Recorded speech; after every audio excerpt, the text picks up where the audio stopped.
Good afternoon, everyone.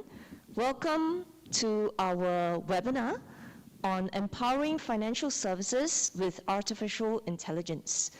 So today we're very glad to have this opportunity to organize this session where we showcase the thought leadership of industry experts through our panel session, as well as to showcase the excellent research work that is done by our suite of researchers.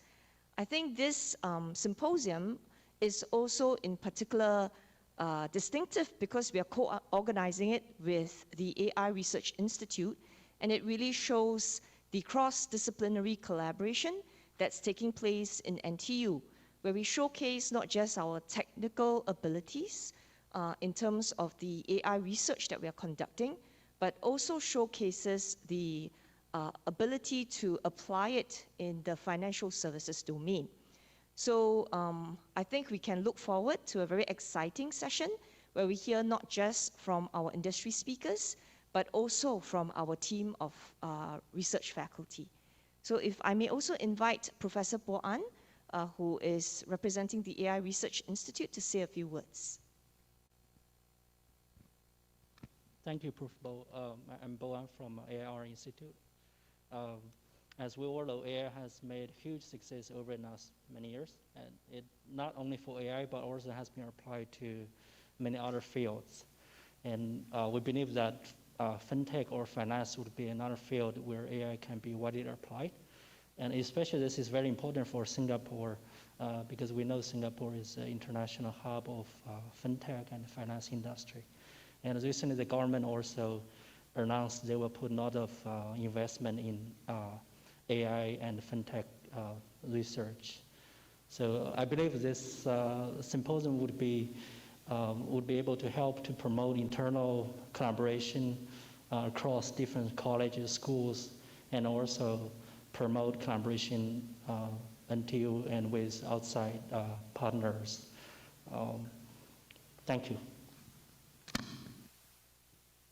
Hello, everyone. I'm Deng Xin, Associate Professor of Finance at Nanyang Business School. And today, I feel so delighted to moderate this panel. And we have three extremely distinguished speakers from regulatory sectors, Fintech Association, and Fintech startups. So they will share with us their insights and observations how to empower financial services using AI. And we are going to talk about like the use cases and the current landscape of AI fintech startups and the cutting edge best practices and opportunities and challenges. So as you can see that there is a wide range of topics. And for our audience, either online or here, and please feel free to raise your question. We will have a Q&A time in the end. So now please allow me to quickly introduce our speakers. And first, we have Dr. Li Xuchun. Dr. Li is heading the AI Development Office from the Fintech and Innovation Group in MAS. The mandate of AI Development Office focuses on promoting the usage of AI in Singapore financial sector. In addition to the experience in the regulatory sector, Dr. Li has strong commercial software development experience. Before joining MAS, he was a scientist at Visa and UBS. He holds PhD degree in machine learning from NTU. And Dr. Li caught a fever yesterday, and it's a pity that Dr. Li couldn't join us physically. But thank you, Dr. Li, so much for making this. I hope you feel better. Thank you, CD. It's my honor to join this. Thank you. Yeah. Okay.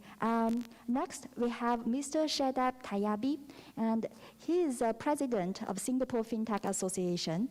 The association is a platform designed to facilitate collaborations between all market participants in the fintech ecosystem. Mr. Tayabi has over 16 years of experience working in the regulatory sector, big institutions, and fintech firms. He is an alumni of our Master of Financial Engineering program. Welcome, Mr. Tayabi. Thank you, Cindy. Good to be here. Yeah. Last but certainly not the least, we have Mr. Richard Cole. Richard Cole has over 35 years of experience in InfoCall, treasury, and e-commerce. He is the founder and the CEO of MDAC, a Singapore homegrown capital market fintech startup founded in 2010. MDAC went live with a game-changer solution assisting global e-commerce platform to offer guaranteed FX rate. MDAC has won series prizes, and Mr. Cole has been nominated as Entrepreneur of the Year several times. He is our NBS advisory board member. Welcome, Mr. Cole. Thank you, Cindy. Yeah. So as we know that Singapore has established a solid reputation as a hub of fintech activities. And last year actually is a banner year for Singapore fintech industry, and it's reached the 5 years high with 191 transacted deals and 3.94 trillions of US dollar total funds raised. So this represents a growth of like 37% and 59% respectively over the year of 2020. So without actually such growth cannot be achieved without the advancement of AI adoption in financial services. So according to a report by Microsoft and IDC, more than half of the APAC financial services companies have adopted AI as their key strategies. So first, I'd like to address the question to Mr. Tayabi. And we know that there are lots of potential benefits offered by AI. And we know there is AI-enabled compliance management, fraud detections, and the chatbot, and also like the customer engagement, so on and so forth. So Mr. Tayabi, can you share with us the current landscape of the AI startups in Singapore specialized as AI solution providers, and what are their focuses, and how are they performing? Thank you, Cindy. Maybe I'll just take it from the higher level first and talk about the fintech ecosystem in Singapore before narrowing down on the companies that are specifically targeting AI, ML, and NLP. The Singapore fintech ecosystem has reached a good mature stage at the moment. If we compare it to 2015, when we officially sort of started this journey, as a nation. The number of companies in 2015 were close to 100 purely fintech companies. Back in the last figures in 2020, it has reached over 1,000. So it's 1,400 to be specific in 2020.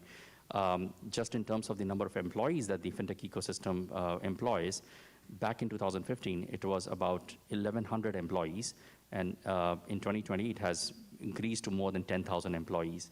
Now, you can see that the growth of the ecosystem has really been steady, and at the same time, it has grown faster in the past few years. Now we have a much broader ecosystem in terms of the segments that it covers.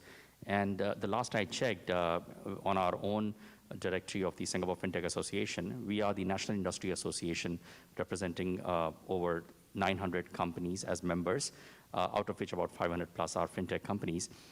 As an association, we have grown ourselves into a much more mature association representing the various different segments.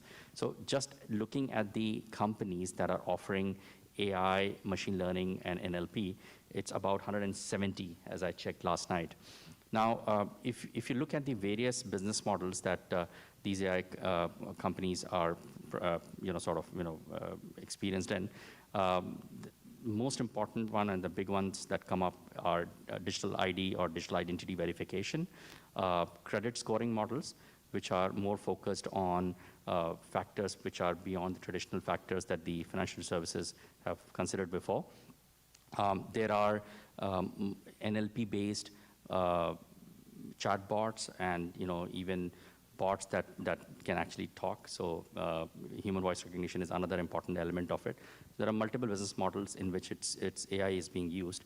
And we are also seeing it in investments where you're looking at specifically providing more personalized approach in payments, fraud detection, and especially the recent scam cases also.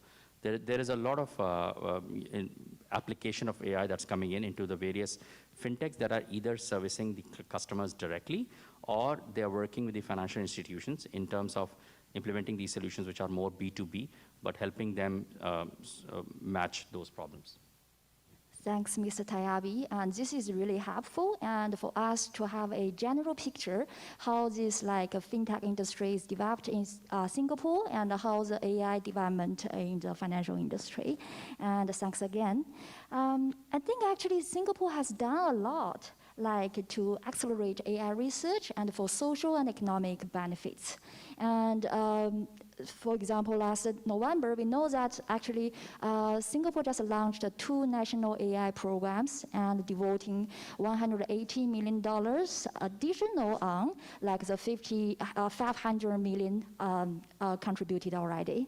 Okay, so I think one of these programs we know is National AI Program in Finance, and perhaps Dr. Lee, can you elaborate a little bit more on MAS strategy for promoting AI usage in the financial industry? Sure, Cindy. From MS side, we have 4 pillars to promote AI adoption in the financial sector. The first pillar, we call it a technical platform. We are working with the financial industry, fintech firms, and different AI experts to build up industry-wide utility. At this moment, we have launched 2 such industry-wide AI utility. One is called Veritas, which is focused on the AI governance. The second is called Nova, which is focused on use AI for ESG analysis. The second pillar is funding support. We have launched ADA grant around 3 years ago, which provides funding support to financial institutions and also fintech firms. And for each project, we can support up to $1.5 million Singapore dollars. At this moment, we have supported more than 60 plus projects from the financial sectors. And the third pillar is ecosystem build-up. We are working with different stakeholders, including SFA, to provide webinars, tutorials, trainings, sharing sessions at a different conference, and also our Singapore Fintech festivals to increase awareness of AI adoption. Last but not least is the talent development. This is also our focus for this year. We are working with university and also training providers. This year, we will provide very solid foundational AI training for financial service practitioners. And we hope through these 4 pillars, we can improve the AI adoption in the Singapore financial sector, help our fintech and IFI firms, and make Singapore become the global lead in finance. Thank you, Cindy. Thanks, Dr. Lee. I think it's really lots of things can be explored here, and MAS have the plan either in the long term or in the short term. And the short term to support the fintech startup, and long term to build up the talent pool. And one challenge that been discussed a lot that the lack of the talents, but later on, we are going to discuss this. But thanks again, Dr. Lee. And with such support from the community and the regulators, and we can see that the startups in Singapore grows rapidly. And MDEC is one of the startups and really have an incredible year last year. And MDEC is a Singapore-based finance startup and finishing the very mega round last year, raising 200 million Singapore dollars. Congratulations, Mr. Cole.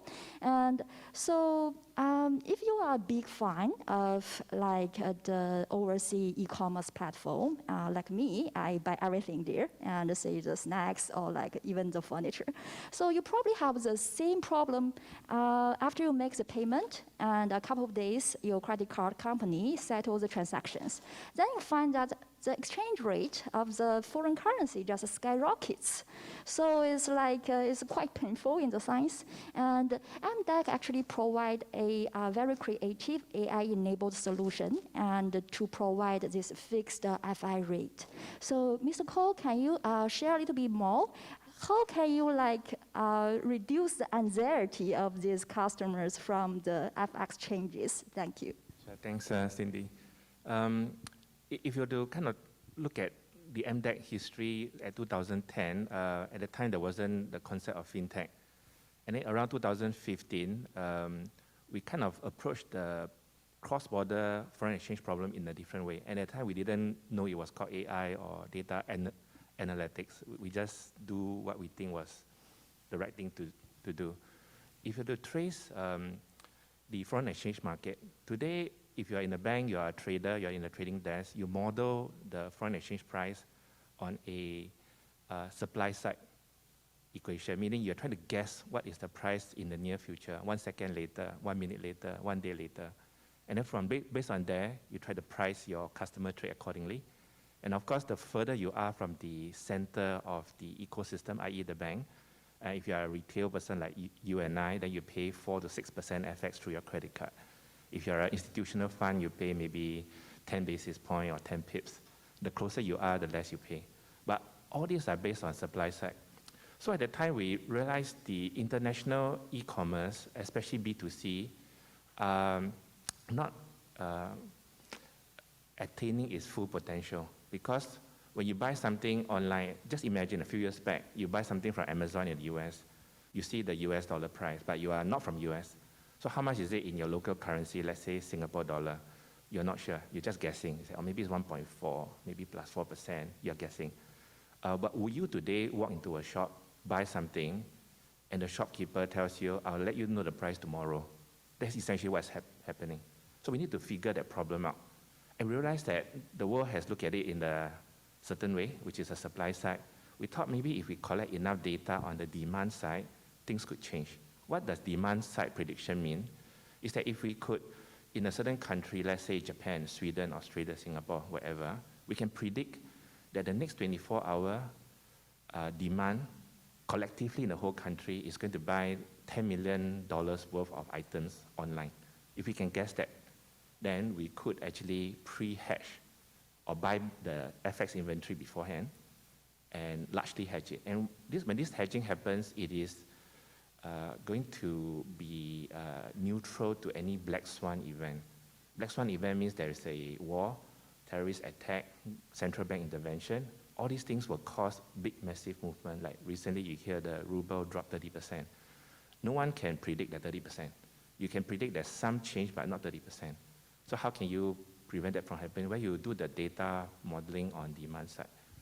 And what we have also discovered, interestingly, again, not in the field, because we are a practitioner, so we didn't know all the theories. We say, what if every hour in the next 24 hours, in this particular country, people will buy certain things, and another hour they'll buy more or less.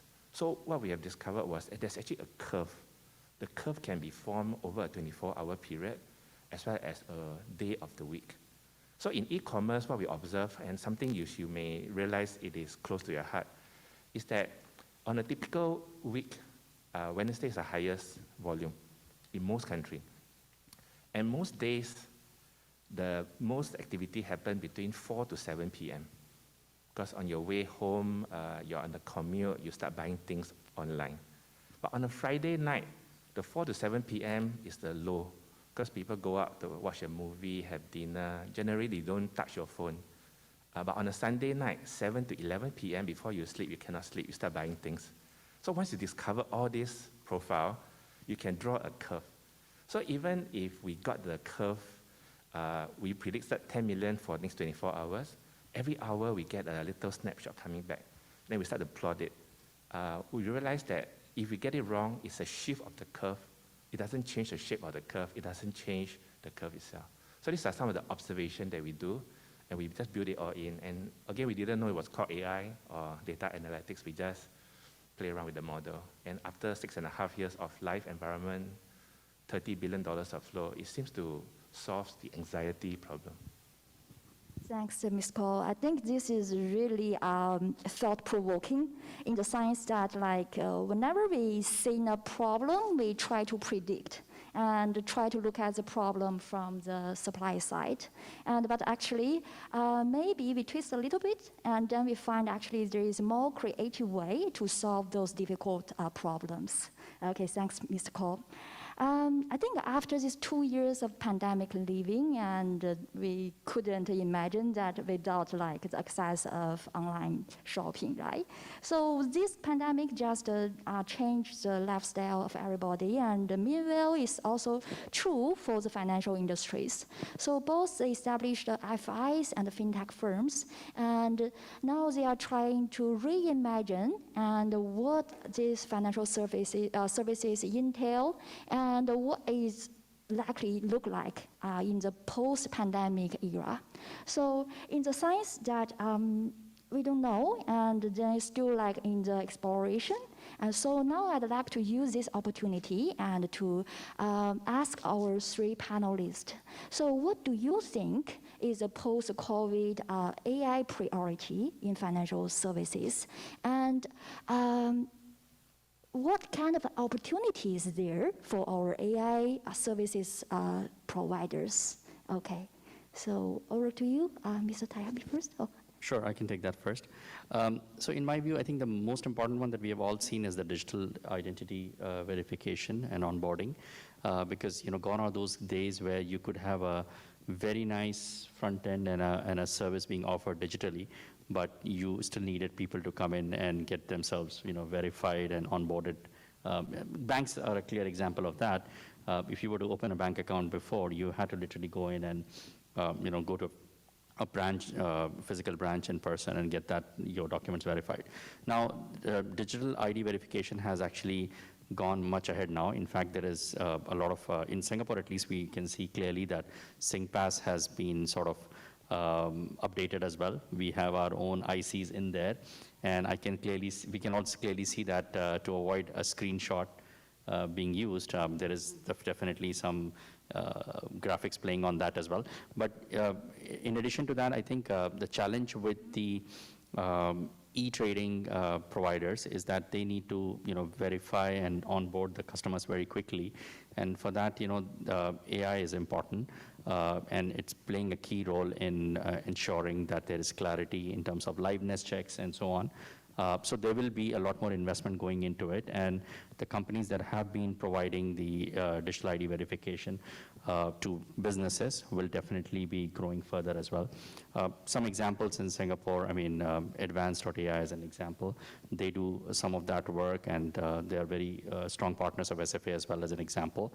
There are, the second, I would say, would be the credit scoring models, because credit scoring has been a challenge, specifically with the lack of data sets. But I think there's a lot of more development happening in that field, where non-traditional data sets are also being taken into account for fair credit scoring. That's another important element, and I think the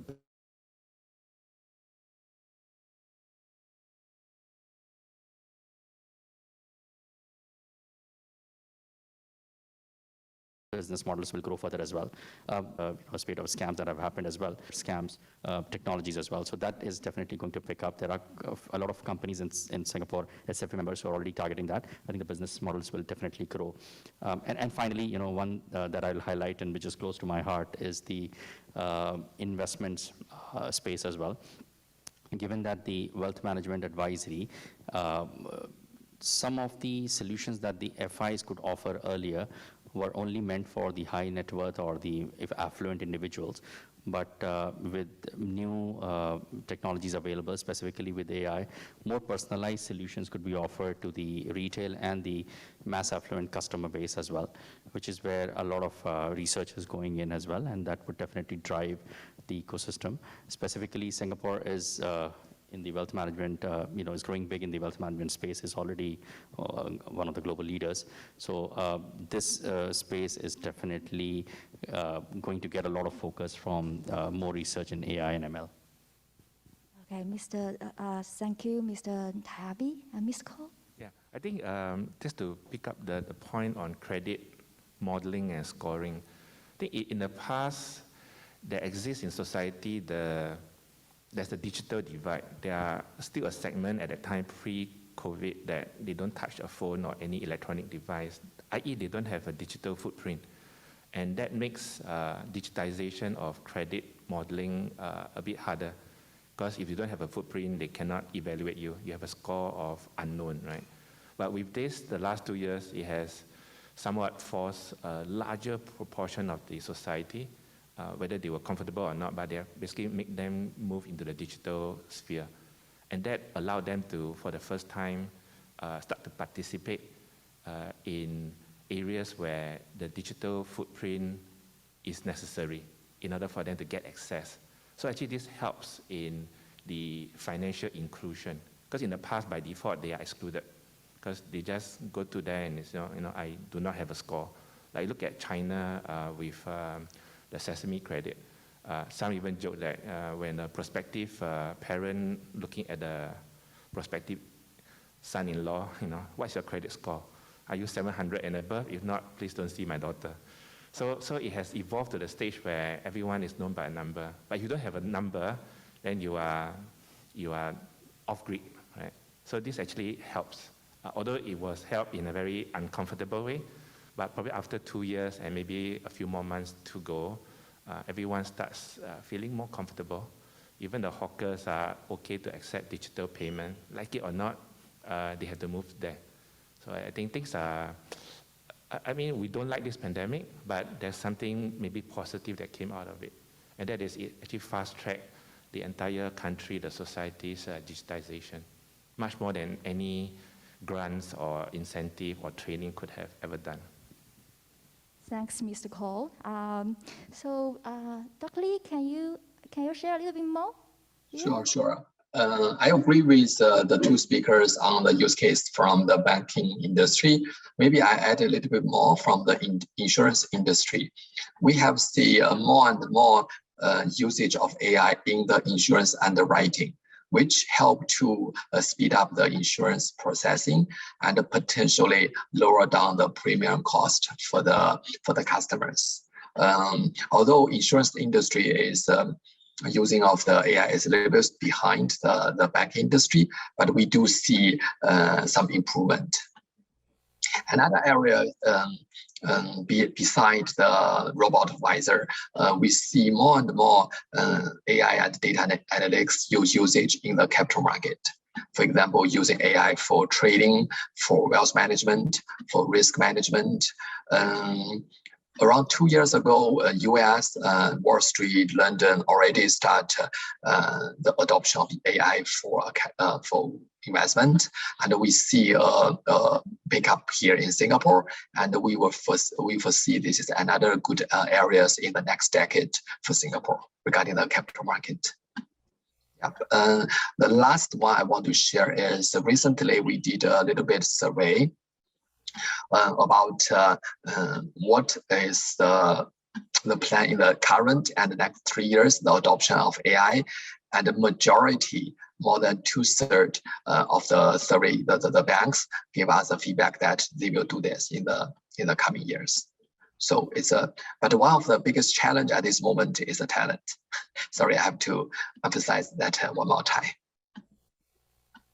Okay, Cindy. Thanks, Dr. Lee. I think it's really informative and helpful. I wanted to add something. While there's a boon in terms of digitization, but there's also a bane, because these days you've been hearing a lot of scams, right? And some of these scams are very, very smart and deep fake. So the AI, while it can be used for the good, is also now increasingly being used for the not so good. So we have to distinguish between, in the past when you say a picture is evidence, a video is evidence. Picture, maybe you can fake it quite easily, relatively on Photoshop. But these days you can basically create a person that doesn't exist, never ever been born before, but the AI can create that person and he can talk. I think we've seen some video of Tom Cruise, but he's not Tom Cruise. It looks really just like him. So how can you then know whether this person is he from the police, is he a real person or not? So I think there's quite a bit to catch up because AI has advanced, unfortunately also in the not so good sense. And that's something that the industry as a whole, the academic and research institution probably need to have a plan of action. Thanks, Mr. Cole. Yeah, I think it's like the whole sharing is so helpful in the sense that now we really can have like several takeaways and for the next step of the development of AI in financial services, such as like the onboarding process and investment and like the credit part, credit solutions, etc. So next, actually, I'd like to continue with like more in-depth discussion of all these use cases. And as like both David, Dr. Lee and Mr. Tayabi mentioned the management. So I'd like to discuss, because Roboadvisor is one of the areas that has been used like as use cases for AI for many years. So what is the current like cutting best practices, and what is the development currently, and what can we expect next? Okay. Maybe I'll take that. So specifically on robo-advisory, I think the business models that we have seen evolving in the recent past have been pretty much focused on taking a customer through a journey of understanding their risk appetite, and then matching them to a portfolio of, which is a basket of securities or a portfolio of mutual funds as such. There have been talks about using AI ML in the generation of a really personalized portfolio that the customers are being matched to, but there is not much evidence of that happening so far. There is still scope for improvement there, and I think there is still scope for AI being used more in that. What I'll say is that it depends a lot on the kind of data that the robo-advisors have access to as well. So there are certain companies which are focusing on account aggregation, which is the ability to bring the balances and transactions of a customer's holistic financial profile into the same app, so that they are able to create these personalized recommendations based on somebody's expenses and their spending habits. But there is still, I would say, more work and more evidence of that happening in real life yet. But the industry is evolving, as we all know. There are, of course, I just want to touch a point that Richard mentioned about scams and all the issues that are coming in as well.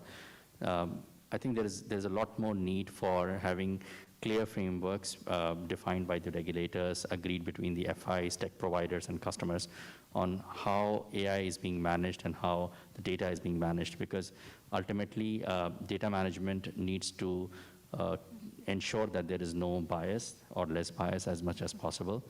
And the AI engine that is being implemented must come with its own boundaries that have been defined clearly, and data that needs to be there for a certain process, that needs to be there. If you don't need beyond that, then there should be clear boundaries defined on that as well. So I'd just like to stop on that. And that really applies to a certain extent robo-advisory as well.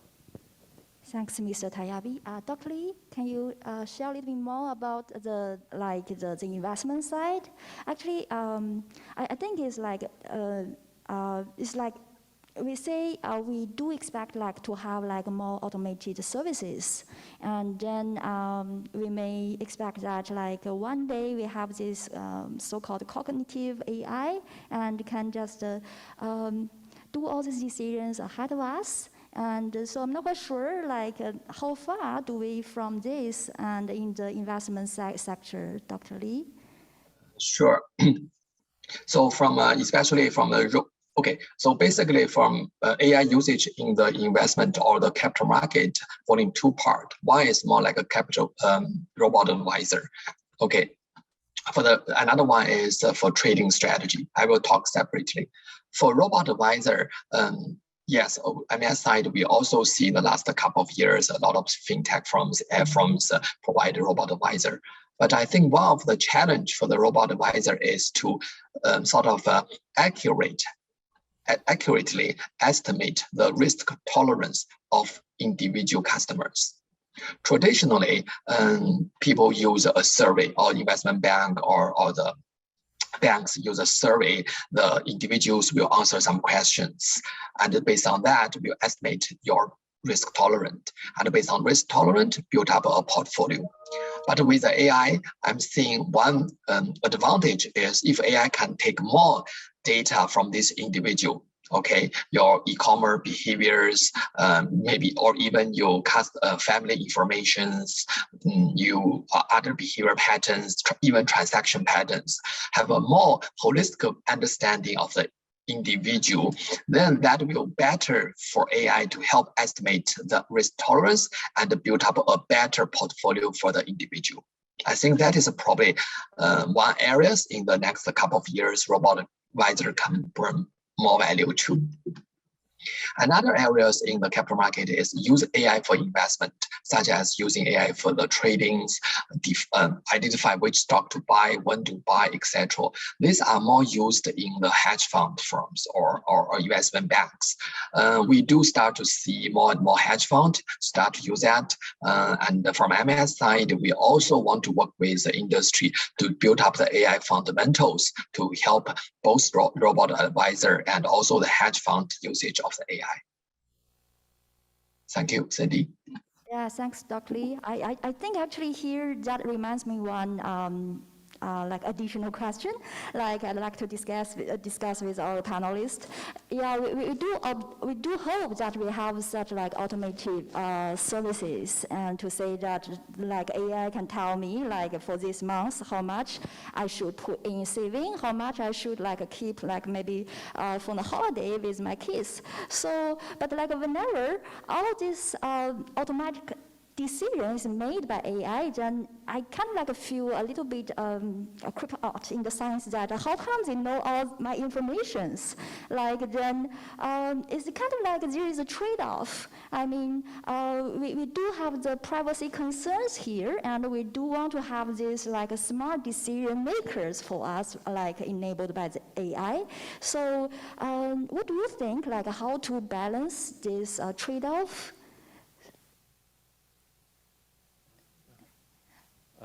Maybe I'll take that first. I think the answer to that is responsible AI. I think there is some work happening at the national level as well, where we are looking at the FEET principles, fairness, ethics, accountability, and transparency, to be involved in all these AI engines that are being defined as well. So you're absolutely right. I mean, as an individual, you may get a bit perturbed when you see too much of your private information, being used. But in the end, it's all about disclosure. So if there are clear disclosures and disclaimers in place that, we are going to collect your data, and we are going to make sure that we only use it for the purposes that we define it to be used for. And then there are legal structures in place to ensure that those aspects have been either understood clearly and have been implemented in accordance with those boundaries. And then there's a certification of that happening at the industry level, then it can probably ward off some of the fears of the customers that, this company does follow a certain set of principles. So, which is what we are trying to institute for our, evangelize for our AI companies in Singapore to start with. And then hopefully that can be used as a standard overseas as well. But in the end, it's all about the business giving the trust back to the customers that the data that we are collecting from you or on you is only going to be used for the purpose that we are defining it to be. And of course, there is no question of the data being, transported or transmitted to other parties. But even within that same organization, staying within the boundaries of the definition you have acquired the data for, that's very, very important, and there needs to be safeguards in place accordingly. Yeah, I think in addition to that, while data privacy safeguarding and right of use is important, but probably the additional focus can be on the AI model itself. Is it biased, right? It's a bit like, when you apply for a visa to a certain country, you got rejected. They'll never tell you why. And you're always figuring out what went wrong. Was it this, or that? If you knew it, you would have been able to work on that. But they always tell you, will not tell you why you got rejected, but you got rejected, or to renew your employment pass or something. So transparency, fairness are two areas, amongst others, that's important in the AI world, when more and more businesses and the state, the government, start to deploy them to basically fast-track many tasks that otherwise would have taken weeks, months into days. That's good. But if the transparency and the fairness is not there, and there is an inbuilt biasness, whether it's by demographic, gender, your background, the sports that you play, they just assume if you play basketball, then you belong to a certain type of person, and therefore you belong to a certain category, and then they don't lend you money, right? So all these things are dangerous, and if we do not know how it's thinking through, then it's bad. Of course, there are many advancements in this area. There's something called GAN or GAIN, which is, I think, Generative Adversarial Network, which is that there is this generative neural network to go and figure out how they can regenerate all these samples from the real world into the virtual set. But then there's another opposite one, because it's a zero-sum game. It's trying to basically test and make sure, can we guess which is the real, which is the fake, which is the real, which is the generated one. Until you get to a 50-50, then this model is considered, okay, it's fair, because all the biasness is taken away. So more research, more advancement needs to go into that area. The slight danger is that the industry where I come from, a little bit divorced from the research. There should be more linkage, maybe through MAS, through academic institutions like this, but the industry practitioners go and do their thing because they do what they feel is the best way forward, run the business without incurring a loss. But a lot of wonderful things is happening at the research institution.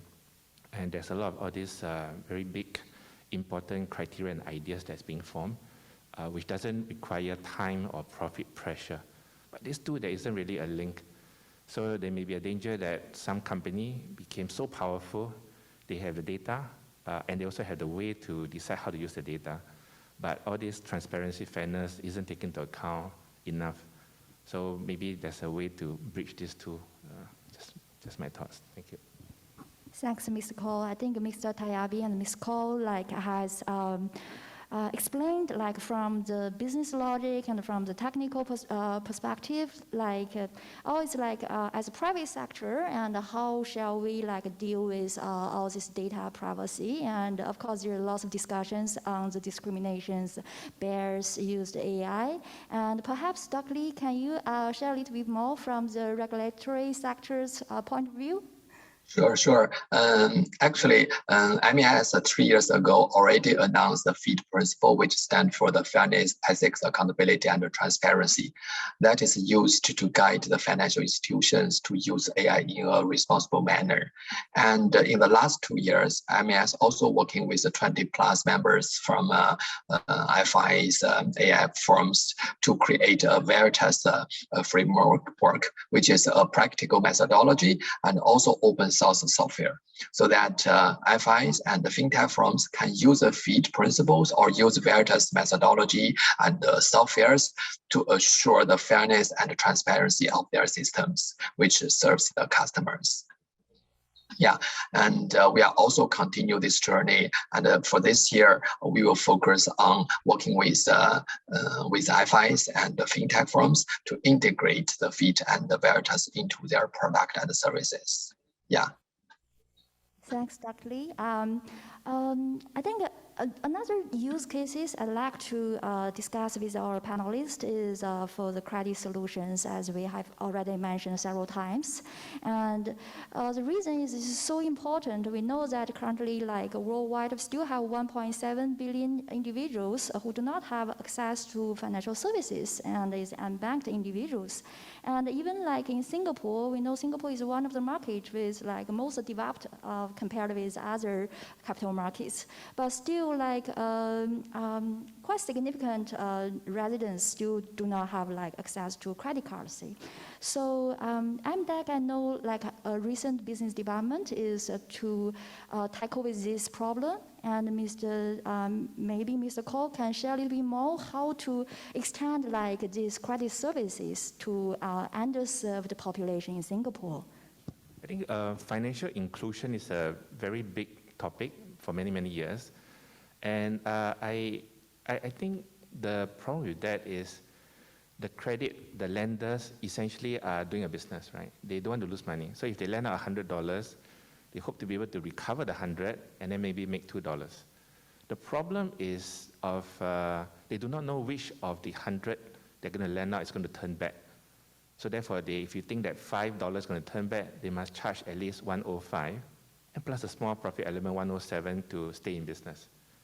And for the ones without a digital footprint, like we mentioned earlier, or those that through some biasness, they feel that, okay, this one is a bad credit, so they don't want to lend them. And this group becomes financially excluded. They don't have access to credit. And this presents a very big problem to the society at large, or even small businesses. Most banks will ask a business to say, give me your last 2 years accounts. But if it's a new business, there's no last 2 years. It's a new business. So how do you evaluate? The answer is you can't evaluate, therefore no credit, right? And during the pandemic, anyone who shows the last 2 years, 80% of business is not going to look good. So you're not going to have credit to stay in business or even grow. But it doesn't mean these businesses are bad business. It's just due to circumstance. So credit model is a bit like insurance. It's a pooling of risk, right?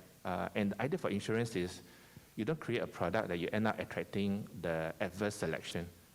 Like if you have a lung cancer insurance, you attract all the smokers, right? I mean, in general, those who don't smoke say, I don't need it. So in other words, you have to make it opt-out rather than opt-in.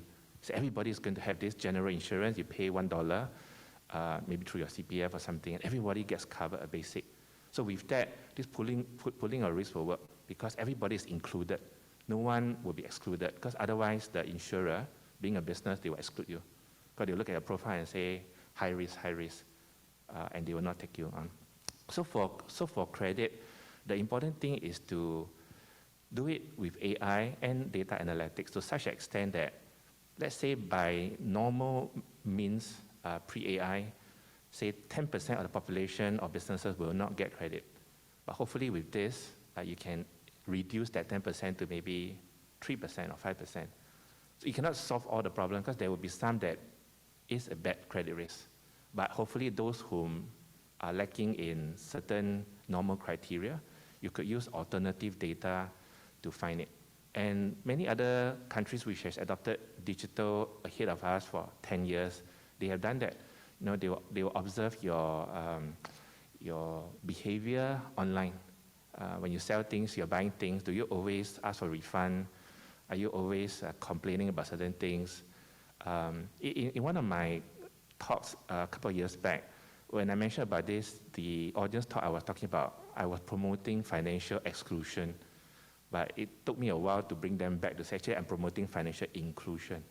Because if you don't do anything, these groups are going to be excluded. But if you can fine-tooth comb them, you can salvage some of those that maybe due to certain reasons it failed the test, but actually based on other supporting data sets, they're actually okay. So I hope that we can do more to save another 5% more, 7% more, rather than by default you exclude this 10, 20% at the bottom. So actually, we do see there is challenges and bottlenecks, right? And say one thing I can think of is like the AI usually from the outside, people will consider it as a black box. And so from the regulators' point of view, like they would like to know that inside what's going on, all these algorithms, the potential risk affiliated with all these AI solutions, right? And so I really want to discuss this question with our three panelists, and then we will open to the floor and take questions. Okay? So, Mr. Tayapi, do you want to take first? Sure. I think the sum total of, I think, the discussion that today that we've had is when you are looking at AI, even though at this point of stage it's a black box, and to be honest, by the nature of business, I mean, the companies that are offering these solutions and services want to keep the IP, of course, naturally, but there has to be certain, I would say, audit procedures or processes defined such that there is someone who's actually taking a second look at them in terms of the data management, whether it comes with a certain bias or how the AI engine has been implemented and so on. So in the end, it's about the various stakeholders working together to ensure that we are coming up with responsible AI, and the companies are, whether they are the tech companies, the fintech companies, or the FIs that are offering these financial products and services, they are actually following certain of these feed principles that, in fact, Dr. Lee also highlighted earlier. So it's about the community and the ecosystem coming together to ensure that there is definition of these factors, and at the same time implementation on auditability as well. So I'd leave that with that, but I think just one more point before I pass it on to Richard as well, is about how certain new areas are evolving as well, ESG as a theme. So AI is being used a lot by some of these firms in terms of ensuring that these metrics that these ESG themes are being measured against are being followed. So you can talk about carbon credits, but how do you measure them effectively? Is there any greenwashing happening when the companies report their ESG standards? So those aspects are being covered by some of these AI companies as well, and that's a very good growth area for us. And Singapore being at the center of the sphere in terms of the tech capabilities, the availability of good talent, and also the drive to run some of these new and upcoming themes such as the sustainability, it is actually quite natural for us to have Singapore being the home base for some of these companies that are focusing on AI and focusing on ESG as well. So I leave that with that thought.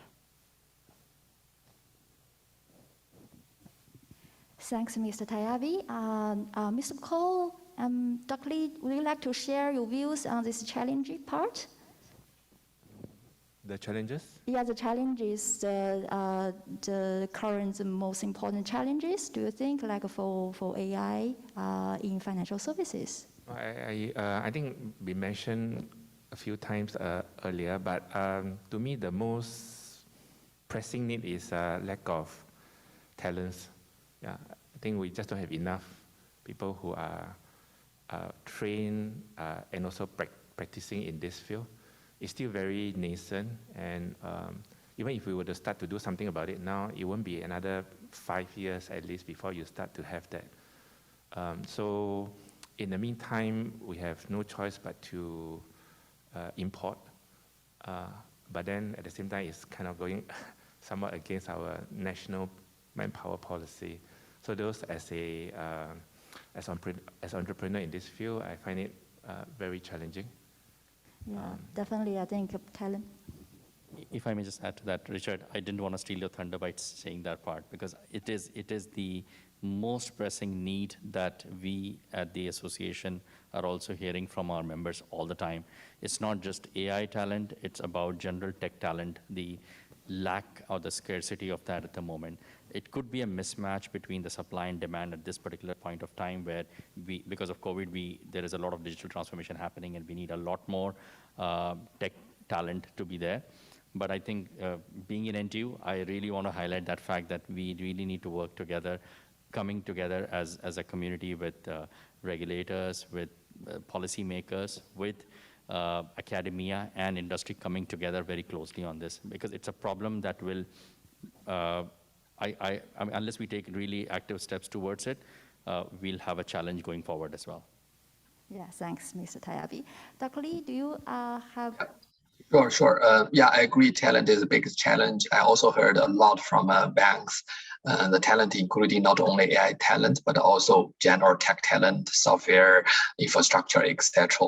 Yeah, maybe I just add one more challenge, which is the data challenge. Although we say we have a big data, we have a different alternative data, but the quality of the data, the transparency of the data, and also the understanding of the data are all the challenges to build, a good AI solutions. And another thing, I think I just now see the Q&A session. Some audience also ask about the data sharing or privacy preserving kind of a calculation. I think these are all challenges and also promising areas in the next couple of years. Yeah, thank you. Okay, thanks. In our early days, 7 years back, we were faced with this opportunity and challenge and how we resolve it. We kind of concluded over these few years that lack of data isn't the key problem. It's too much data. That's why the word big, right?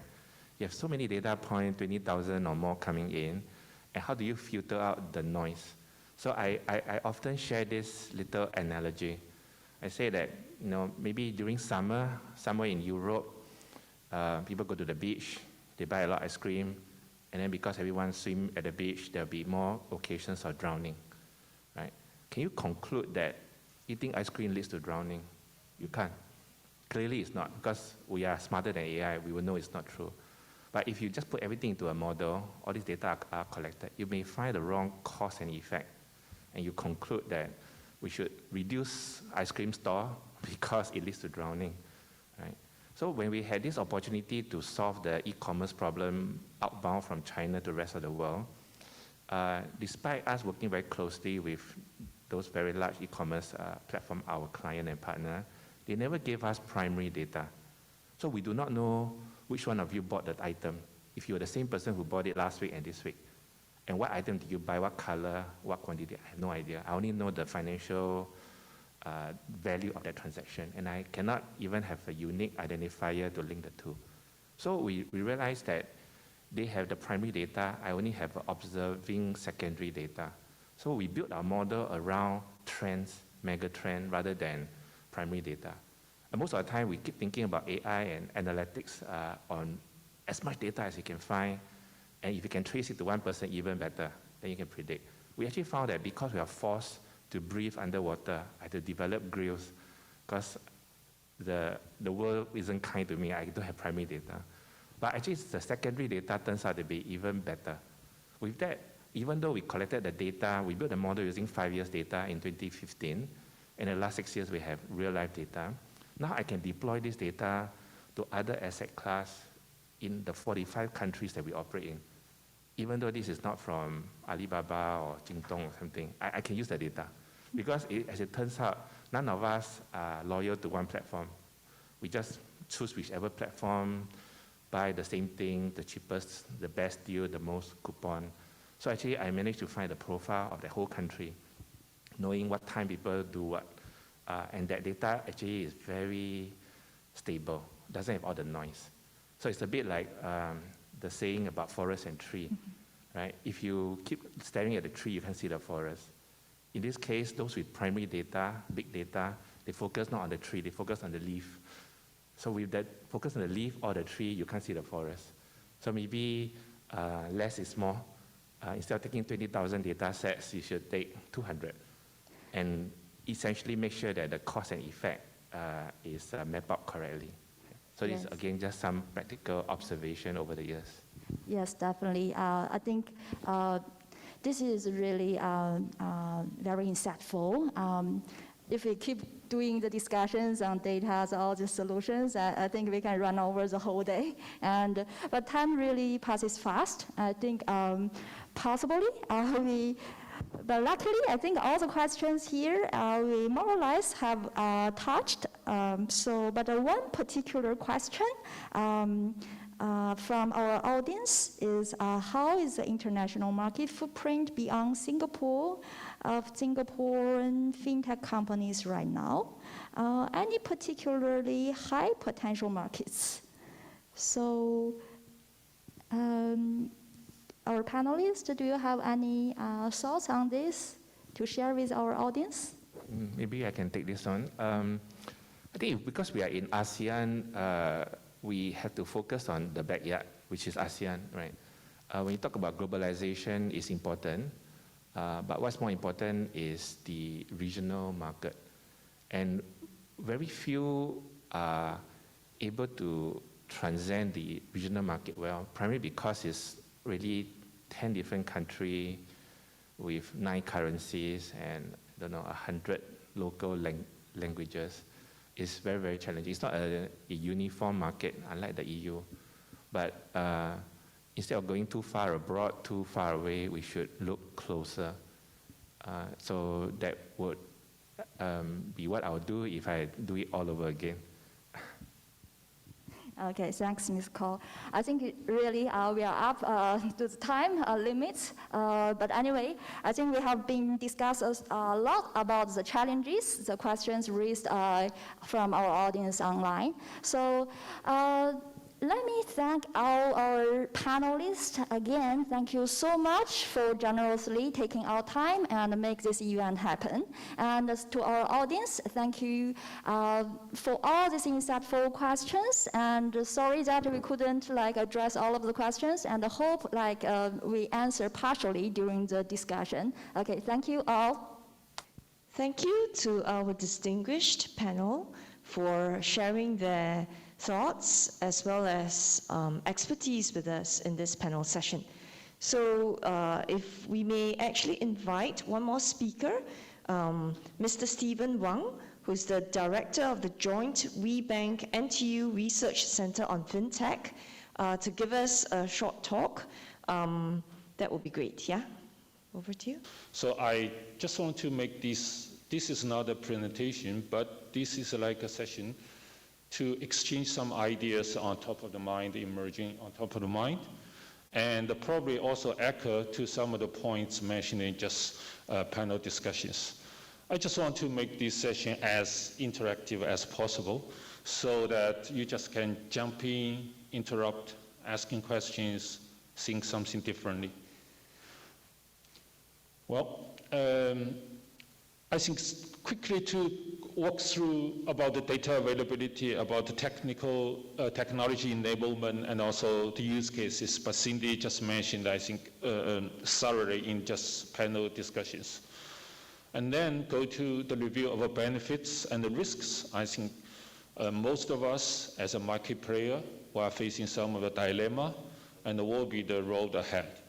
And then, most importantly, also from MAS, I think just if you have read the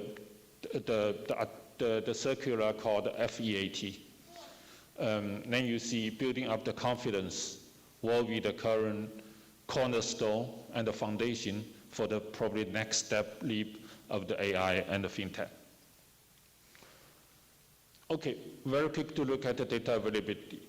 Actually, I will be very jealous if Richard just mentioned that the data is more than sufficient, and we are lack of the technology and the lack of the insight to do the data mining and to develop model. Actually, in the credit side, from a banking point of view, we still feel we are insufficient of data, and we still need to have more valuable alternative in developing the credit models, as well as to the marketing, as well as the monitoring of the customer behaviors. And we can see this, the portion distribution. China provides globally 1/4 of the data in the big data statistics, then the US, then the Asia Pacific, Japan excluding China. So for the China, US, and APAC excluding China, they will sum up to more than half of the world big data platform. Then we go to another side is about in the dimensions industry distribution of the big data. we still see financial service provides the most of share. Then the transportation, telecom. Transportation and telecom will be very much a market provider data perspective, not like the financial service. Financial service actually is a mutual direction. Some data are owned by the users, some data are provided by the banks, insurance companies, investment bankers. But for the transportation and telecom, it's more from like a telecom operator and also the transportation like airlines, like the logistics. Then you can see the medical, energy, and the services. These are mostly, they are related to the national and the country strategy. So from this point of view, you still can see, let's talk about the data isolation, or let's talk about the silo of the data will be created more and more if going forward, more and more will be by the department, by the ministries, not all from the user side. Then data will be ultimate challenge and also the concern from the AI practitioner as well as the AI use cases, as mentioned just now by Dr. Lee and also echoed, but another different view from Richard. Then go to the technology part. Use case have been mentioned. Then we look at this technology enablement from widely used to a little bit lower availability in the commercial side. First is computer vision. I think many of us will be very familiar. And all of the major banks adopt this facial recognition when you have the APP, but facial recognition cannot be used for the first time account opening in Singapore for some of the reasons. For the identity verification, you still need to have your physical document for the identification. As we have a very robust SIM-pass system, as we also have a very robust commercial enterprise system, but these cannot be 100% used. The accuracy of the computer version for the facial recognition is quite high, and this is quite reliable, but we still see the gap is nowadays, when after pandemic, how we can use this facial recognition when you're wearing a mask. Then you can see, even in the parliament discussion, so after speech, when the ministers sit down in the seat, they still need to turn off the mask to have a facial recognition when they open some of the applications, NLP, the natural language processing. So just mention the chatbot. I think chatbot also just mentioned. But how you use the chatbot for some of the smart customer services and the Q&A. But in addition to this, how the chatbots covered between the languages. We can see English will be widely used, Chinese the next, what's the else?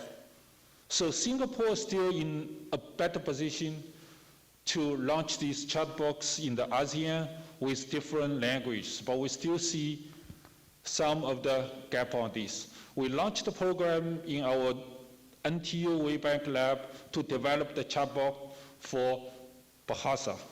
But Bahasa, you have also different, not dialect, but Malaysia Bahasa, Indonesia Bahasa. And in between Malaysia and Indonesia, you have different dialects. So then data will be very limited. And the steps are very slow. This is the real situation that chatbots you can use in English, somehow in Chinese, but nothing for the rest.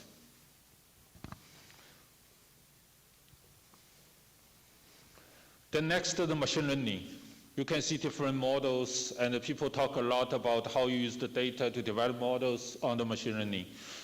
Not only in the risk management, but also the marketing, but algorithm. I think algorithm is not a problem, but data still will be the engine to develop the algorithm as well as the sampling. When you open up your business model, you can see this will be still something ahead that you need to get the data and jump into these algorithms. Okay, then lastly is a voice recognition. Have many attempts in this area, and I also see there will be another speech afterwards to talk about a project related to this voice. But voice haven't been, I think, officially recognized and adopted by the regulator, by the market player. Probably some of the small portion experiments there, but voice still have a long way to go. So no need to jump into the technical details. I just have a quick scan about this technology in the moments. Then last is the use case. Then you still can see the benefits of the use case here for the productivity, for the customer experience, as well as to better predictable analytics. So these are something not only brought by the AI, but also brought by the statistics. These are the technology, I think, in the past 10 years. Cindy just mentioned about the investments, but you can see in the recent 2 years, because of the pandemic, how will be the percentage invested in the AI industry versus other industry. You can see in the last year in Singapore, the majority investment in the real estate, then the new energy. And you don't know where is the AI. Direct AI into these chips or into the algorithm, new startups. And in China as well. The large portion will be in the manufacturing of the ICT, then the next will be the new energy for the electric vehicles. So you can see not only from the market players, but also from investments, how the AI will play an important, significant portion in this landscape of the economy. And also, last week when we discussed with some of MPs at the Parliament discussion group about the budget 2022, it's about the infrastructure. That means why I just tapped the question about the richer and about the financial inclusion is because when this is raised by UOB, a senior executive from UOB said, it's not a willingness from the bank, but this is the visibility, how those small businesses can be seen and also can be assessed. And we know that in the different stage of the life cycle of the entrepreneurship, so what kind of the financial channels need to play a role? At the very early stage, if you think that's the first year, you don't have a revenue, you don't even have your productions, this is about the angel investment. And how the bank can make the cost and the outcome balance. This will be, you have the cash flow, and you have the business model, and this can be assessed. Now, how we know this? So I think for the financial inclusion, it doesn't mean that you have a different special cases and the bank cannot jump in, but for a lot of areas, like the hawker center, like coffee shops, like other small businesses, the penetration of the online platform is still very low. The reluctance and the hesitation of the people to use the electronic devices to do the payment, to do the transactions, to accumulate the data for government as well as for the market players, the willingness, the penetration are still very low.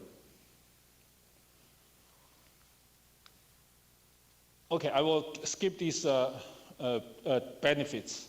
I think the benefits is quite clear about the customer experience, more on the analytics, more on the customer response, and more on the satisfaction rate. So to the risks. The last is also mentioned by just now the panel discussion about the shortage of talent. But shortage of talents, you have another very interesting story to share is in the year 2021, when some of the SIA technicians was laid off, they changed to another career track to be a Grab driver. So how this incentive program plays a role to encourage them to take up some low hurdle analytical and the AI or let's say the fintech related jobs. right? We all know that for those low-level data analytics, for those development tester supporters, we don't need a high skill. We don't need to graduate from NTU. Even no need to be a poly graduate. But government still need to guide this younger or middle-aged career seeker to have their good direction for the next 10 to 20, 30 years. Okay, then back to all the seniors. For the low-wage seniors, we see the cleaners, we see some ambassadors for the Trace Together, but we didn't see the ambassadors in the hawker center, in the coffee shop, to guide the people, guide those senior people, neighborhoods, communities, to use the digital devices. So how it can be called the first chapter of the budget 2022 is to invest in new abilities for the digitalization and innovation. So for these seniors, they also have intimacy for their neighborhoods, community, to transform the population to be a digital savvy. Not that savvy, but still a digital savvy. So we see a talent pool in Singapore, not very big, but quality is quite good. And the costs, comparing to China and the US, not very high. So this is a good labor market here, in the good position to work for the whole region. But not only in the top talents, but we still need, just as mentioned, we still need the middle level to serve all kinds of needs for the talent level. Okay, back to the risk of triggering regulatory alarm. The regulator now playing a very important role in the AI and the fintech development. And something you push back having from the regulator. I didn't see Dr. Lee now, maybe stepped away, but for the MAS, let's review all the circulars and all the efforts from MAS in the recent scam, and also in the outage of the DBS APP. You can see the not so on-time response about our regulator in organizing this event response or in organizing this event review. This will make a very critical role that how regulator will play a role to advance the AI, or sometimes they just as a watchdog and see what's happening and then going to get the result. So in China, we also see not Alibaba, but Tencent or other like Didi. They also check some of the regulatory alarms for the data privacy as well as the business models. So this will be another round of the constraints in the ecosystem assembly. And then back to the first is the risk of customer backlash. So we see many noise here. When people have more memories on their painful than their happiness when they embrace the AI and the new technology. So the last but not least is fintech is approaching a dilemma of trustworthy. And the trustful infra, the shortest piece of the barrel, is crucial nowadays for the next takeoff of the fintech and AI. So for us as a market player, we feel many pressure on this. When we adopt a new technology, then you see some questions from the regulator, the questions from the public. They don't ask about how this technology can bring you benefit, but they main concern about how this technology can bring us the concerns, can bring more scandals, or can bring more noises to the public. So how can we make this a trustful? This is still part of AI. So we also launched many programs in our lab is about the AI ethics and also how to build up a trust AI platform to showcase to the regulator and to let the regulator have a bottom line safeguard. Because this is a blind trust. And the people cannot build up the blind trust, but have to be informed trust. All people need to be blind blind question about all the new technologies. So how will be the bottom safeguard? And the AI cannot do a stress testing like a traditional model. But how AI can protect from the bottom line? Then the public, then the investors. Okay, so this is some of the thoughts I want to share today, and hopefully echo to some of the points just now, and bring you that from a bank's point of view. Thank you. Right, so welcome back to our second part of our symposium. In this part, we have the pleasure of inviting a number of speakers who are NTU faculty from both computer science and the business school. They will present the latest research findings that demonstrate the impact that AI has had on the finance industry. So Prof. Boan will get us started. Associate Prof. Boan is from the School of Computer Science and Engineering. He's the co-director of the Artificial Intelligence Research Institute, the co-host together with NBS, and he will be presenting on reinforcement learning for quantitative decision-making in financial markets. Please go ahead, Boan. Okay. Thank you, Prof. Bo. I'm going to share something which is some real work. This is not some proposal. This is something which is already deployed using AI for trading. I hope this will give impression that AI for trading is very useful. It really can work. So I guess in the beginning, I think the development of AI and finance are quite independent. There isn't much overlap until the last 10 years. Then when there is lots of data, then we have lots of, development of computer algorithms, deep learning, all those types of things. Then suddenly there has been a lot of AI for Fintech works. For instance, there are lots of companies and so on. So that's what's happening when AI meets finance. So let's go to a little bit more about a sub-area of finance called quantitative trading, which is really there are different type of assets we can trade, including stocks and other things. And this is certainly something important, and we know there are lots of huge industry, 19 training and so on. There are lots of top companies, stocks, crypto, and so on. I think we all know about that. So AI-powered trading, as I mentioned, roughly this started maybe after 2000, maybe starting from 2005. There has been a lot of work on using AI for trading. In the beginning, there is more using AI for instance, for selecting features or find out alpha, and then later use AI for machine learning to do prediction and so on, then how to learn this financial trading environment, this market behavior, and so on. So that's the initial marriage of AI to trading. And those type of approach, I guess I want to see something new, which is something we are using, which is called reinforcement learning for trading. Let me briefly mention what is reinforcement learning. So reinforcement learning, basically, we don't use, it's called unsupervised learning. So we don't use data.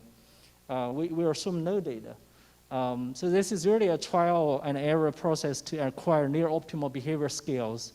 And I guess over the last few years, RL has made a huge success starting from AlphaGo, we all know. So the most important idea behind AlphaGo is reinforcement learning. So there has been lots of success, robotics, nuclear, and StarCraft. I mean, those are very challenging games.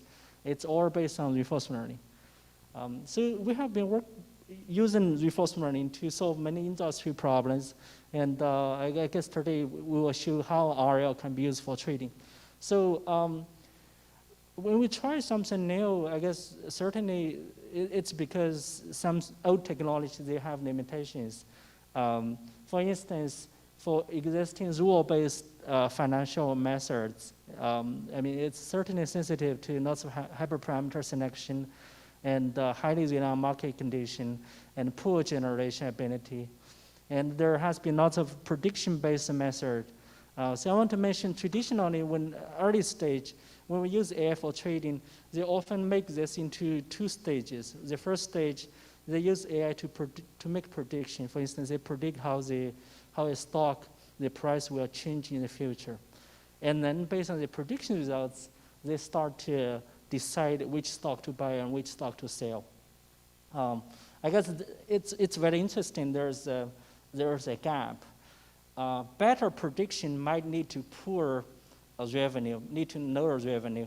I guess there's a simple example we came up with, which can show you this. Due to time, I will not go to details, but basically the idea is, if we divide this whole process into 2 steps, we do prediction and then do trading, then there's such a phenomena, which is bad. Better prediction leads to poor revenue. And this is something we try to avoid, because when we use RL, we directly learn a policy. The policy means which stocks to buy, how many to buy, and what price to buy. So that's what we want to, I guess the benefit of RL over traditional prediction-based methods. So in the following, I'm going to show 2 pieces of work we have done. And both works are in collaborations with WeBank's team, because WeBank they have many funds. Each fund could be like 10 billion RMB and of those type of size. So the first thing we did is something for portfolio management. So they have some money, and they need to decide how many, they have a pool of stocks, maybe 50 stocks they choose to invest. Then they have to decide for each stock how much money to put. And they have to dynamically adjust that portfolio, so-called. I mean, the percentage of money on each stock. And then they'll also have to execute, if they need to change the ratio or change the portfolio, they have to do execution. Then that involves high-frequency trading.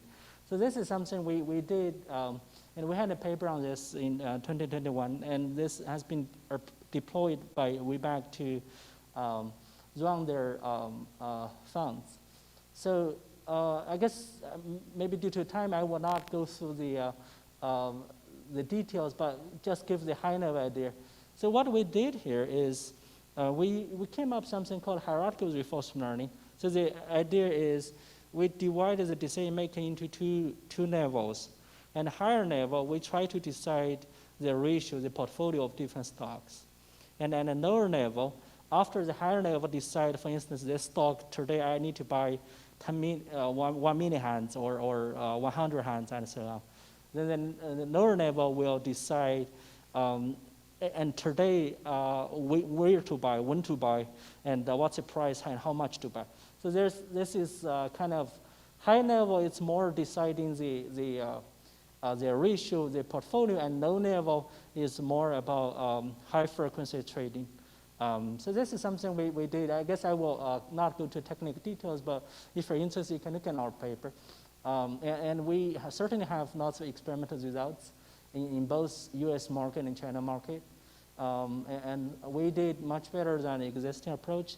And WeBank internally has tried this, and I think in terms of the annual return, this approach got another 25% higher in terms of annual return, as compared with their existing techniques, which are pretty much based on random forest, decision trees, those type of things.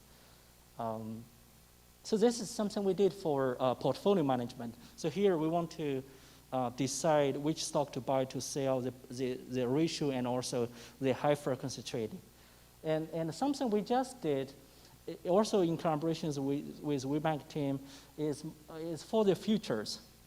The futures is slightly different. I think the problem, you can trade the trading on futures is a sub-problem of portfolio management, because here we focus more on high frequency trading. And what we did for this work, is for kind of intraday trading. So the idea is, at the beginning of the trading day, I have some cash. Then during the day, I will buy stocks and sell stocks. But at the end of the day, I don't have any stock. What I have is only cash. So this is actually quite important, and there are lots of companies are doing this. The benefit of intraday trading is we don't need to worry about what's happening after the market close. Whatever Trump puts on his Twitter has nothing to do with my revenue. So I guess that's the idea.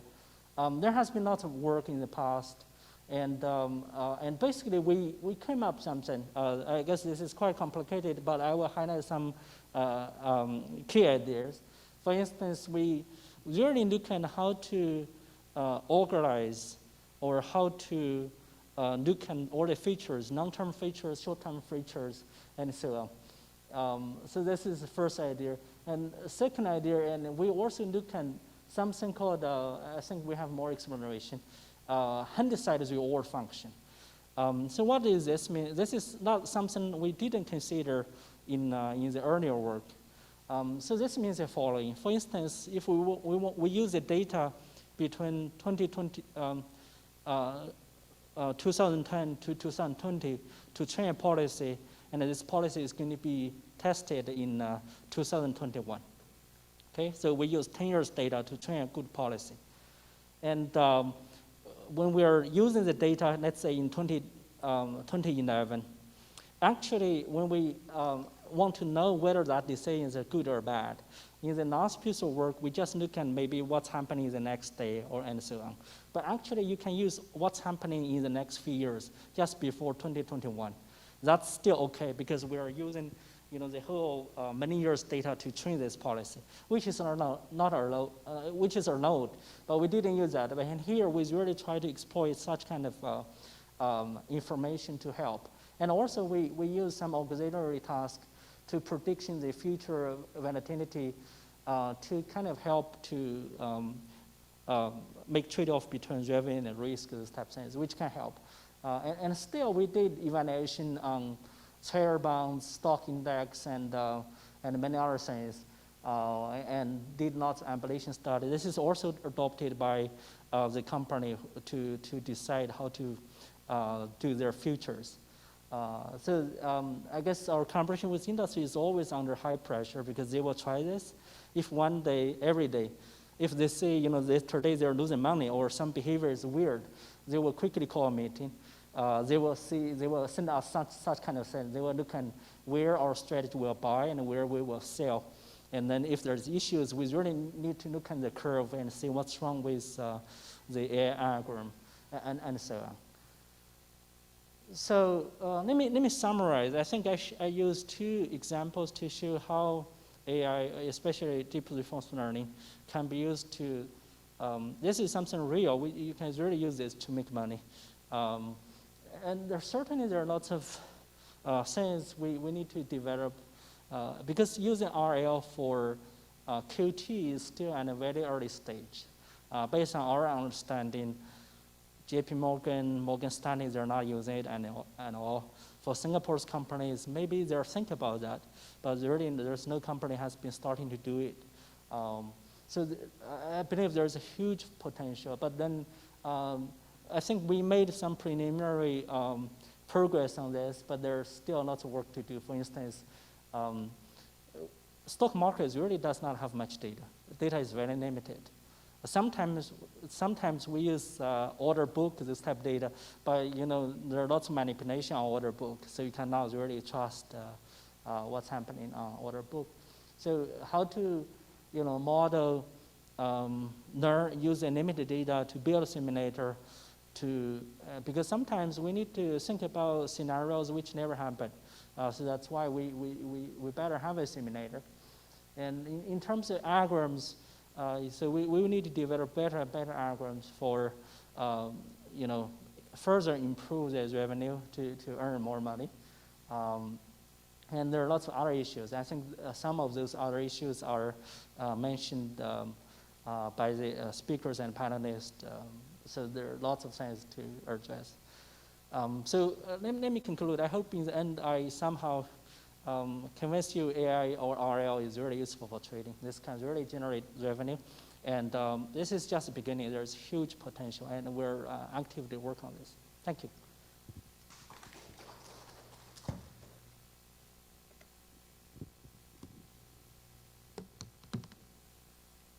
All right, thank you so much, Bo An, for sharing your very exciting research on reinforcement learning.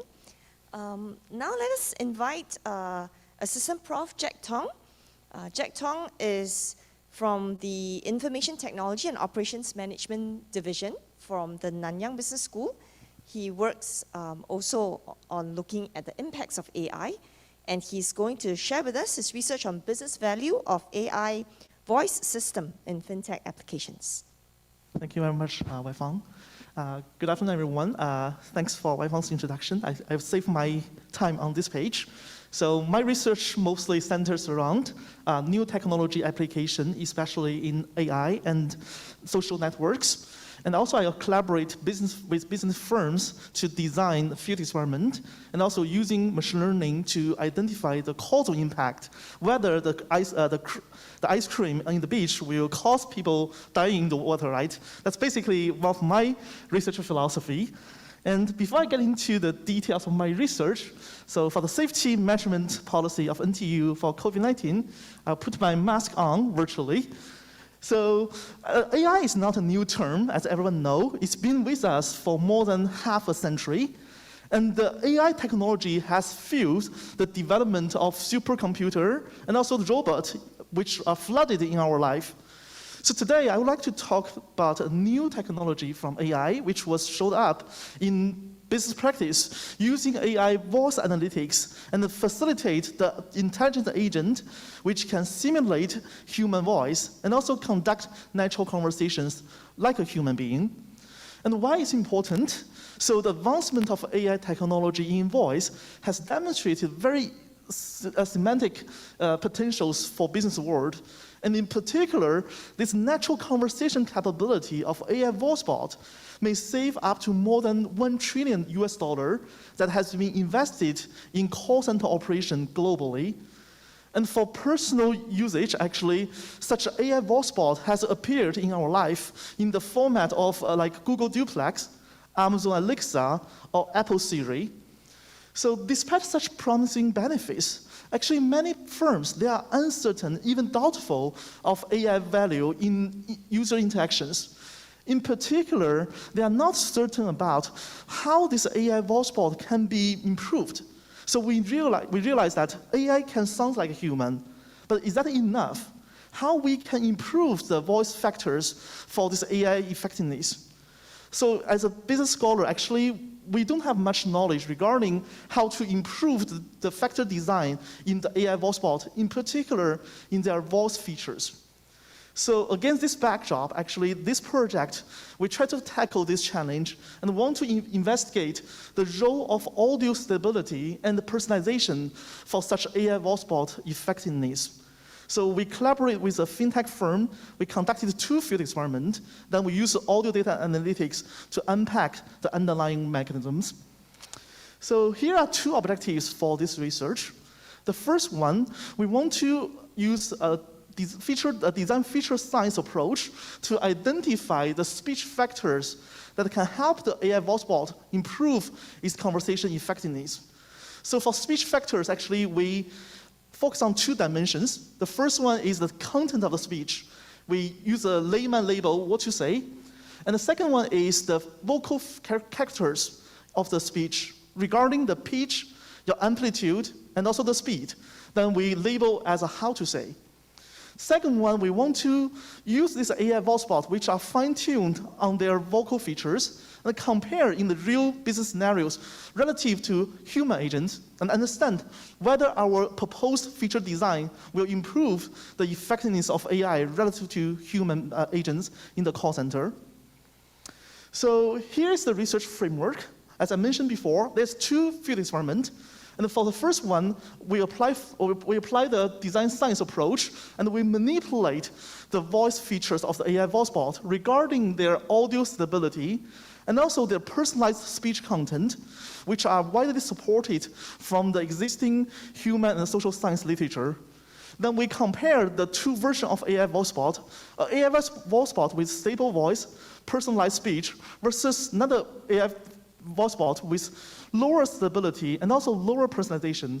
We compare the performance in the call center operations. For the second experiment, we use this outperformed AI voice bot and compare it to the human agents. Now we want to understand whether this fine-tuned AI voice bot can outperform human agents, and if so, what speech features may make them stand out relative to human. So for speech features, we'll dive into the three most important dimensions on the pitch, amplitude, and speed. So to manipulate the audio feature of an AI agent, actually, we need to have a very deep understanding regarding the component of the sound waves. So in a general speaking, a sound wave has three important key components. The first one is the frequency of the voice, which we can label as pitch. It stands for the sharpness of your voice when you converse. And if you see on this graph, actually, it's an interval between two bell-shaped curves. That's the pitch. And for the pitch, actually, we can measure both the mean of the voice and also the variation of your pitch. So we can use jitter. It's another measurement to identify it. And besides pitch, we also can measure the volume of your voice, which will be how loud your voice is when you converse. And that can use an amplitude. For this measurement, there's also a mean value, and also the variation of the amplitude, which is the shimmer. It's also a very professional term in audio analytics. The last one is the speed, how fast or slow you can speak. And for this speed, we can measure the mean value and also the variation to infer how stable your voice pace is. So on top of the vocal features, we also get into audio-to-speech analysis, trying to convert what you say into the text word and understand how adaptive or how personalized this agent can be while talking with the customers. And we use the personalization measurement regarding the adaptive strategy the sales agent use while interacting with human customers. And this will be a binary variable and also a continuous variable. So here is the background of how we implement the experiment. We work with a very large fintech company in Asia, actually in China. And this company has more than 23 million individual customers. And it operates a very large call center with almost 1,200 employees. And it sells financial products online. For example, they sell credit card applications and also personal loans. And from the first experiment, we target the existing customers for a credit card promotion. And we randomly draw 2,400 customers into this experiment. And as mentioned, we manipulate two dimensions of the voice. One is the AI voice bot's voice stability. The second one is their personalization. So we have 4 groups. So it's a 2-by-2 experiment. We have low voice stability plus low personalization. Where on the other side, we have a high voice stability and high personalization. So here is an audio example regarding how a fine-tuned AI voice bot sounds like in a conversation. I think the AI is gone. There's only a screenshot. So, okay, I will probably skip this part. This AI passed Turing test from a lab simulation for 2 minutes conversation. 98% of the audience couldn't identify this AI voice coming from a bot instead of a human. And here is the result. So we measure the conversation outcome, which is whether the customer agreed to apply this credit card. So it's a binary one. And from the dashed line, actually, is the AI voice bot with either with a high stability on their voice. And on the x-axis, actually, we have 2 labels. One is low personalization, one is high personalization. And we can see that on the top left, on the top right of the graph, this AI voice bot design with high stability and high personalization outperform the other 3 conditions, suggesting that indeed, an AI voice bot, if we can fine-tune its voice stability and its speech personalization, it can improve the performance of this AI voice bot. So then we use this AI voice bot into the second experiment. For the second empowerment, actually, we're targeting a different product, but also within the same company industry. This task is to get a loan renewal. And for this loan renewal, we also randomly draw 2,000 customers and randomly assign them into one of the two conditions. They will either converse with this fine-tuned AI voice bot, or they would convert with one of the 50 sales call agents in the call center, human beings. So then we want to understand how this AI voice bot perform relative to human. If it's performed good, probably we can fire all the humans and implement such AI voice bot. Well, let's look at two dimensions of the performance. The first one is the purchase rate. Whether this customer renew this loan as a promotion, and the light gray bar coming from the AI, and the dark bar coming from the human. So quite surprisingly, AI do outperform human regarding the purchase rate. The second, we also measure how satisfied the customer have in the conversation from a post-call survey. So we ask the customer to rate the AI agent and the human agents, and ask from the scale is 1 to 10. So indeed, the AI agent also outperforms human regarding the service quality. So in that case, very interesting, we see that the fine-tuned AI voice bot regarding their vocal features and the personalization helps them attain a better purchase rate and also make the service more satisfied. So then we go through the difference between the human agents and the AI agent regarding their vocal features and the personalization. And this graph indeed shows that compared to human agents, standing with the dark bar, the gray bar of voice bot have a lower value regarding the variation of their amplitude, and also the lower value regarding the speed variations. However, they will have a higher score on the personalization, standing for that this AI can apply more adaptive knowledge from the company knowledge bank and use it dynamically when conversing with the customers. So let me wrap up my presentation. So what do we learn from this project? First is AI automation for customer service works. In particular, there's two distinct factor design we can use to improve the AI voice bot. And also this fine-tuned AI voice bot can outperform human for a structuralized conversation task. And also for audio data analytics, it's also important to understand the underlying mechanisms. In particular, this project helps us to understand how this AI voice bot from the black box procedures regarding the voice features and also speech personalizations. So that's basically what we learned from this project. Thank you very much.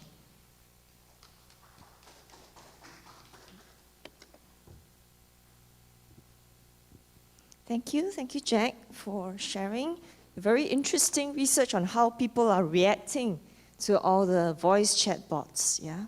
So let us now invite Assistant Prof. Zhu Wenjun. Prof. Zhu is from our Banking and Finance division. So you can see today we have representatives from the various divisions in the business school. So she's Assistant Prof. at the Nanyang Business School. She's going to discuss on managing weather risk with a neural network-based index insurance. Yeah, over to you, Wenjun.